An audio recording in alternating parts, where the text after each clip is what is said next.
Very interesting. We've now had essentially everybody involved in the system saying this whole system's reached its end. Wow, that's weird. That's what I've been saying for 10 years that it was going to do around this time.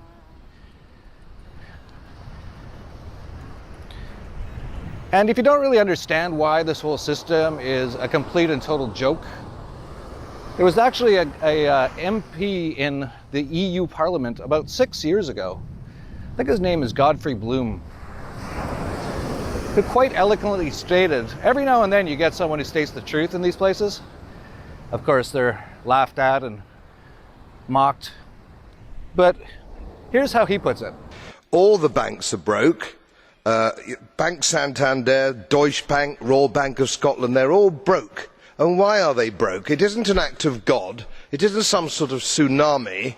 They're broke because we have a system called fractional reserve banking, which means that banks can lend money that they don't actually have. It's a criminal scandal, and it's been going on for too long. To add to that problem, you have moral hazard, a very significant moral hazard from the political sphere. And most of the problem starts in politics and central banks, which are part of the same political system.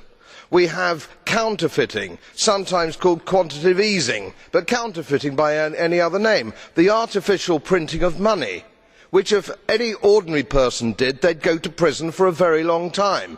And yet governments and central banks do it all the time.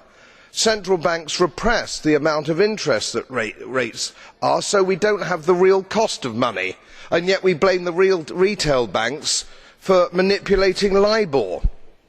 The sheer effrontery of this is quite astonishing. It's central banks that manipulate interest rates, Commissioner. And plus, underneath all this, we talk loosely, in a rather cavalier fashion, do we not, about deposit guarantees. So when banks go broke through their own incompetence and chicanery, the taxpayer picks up the tab. It's theft from the taxpayer. And until we start sending bankers, and I include central bankers and politicians, to prison for this outrage, it will continue.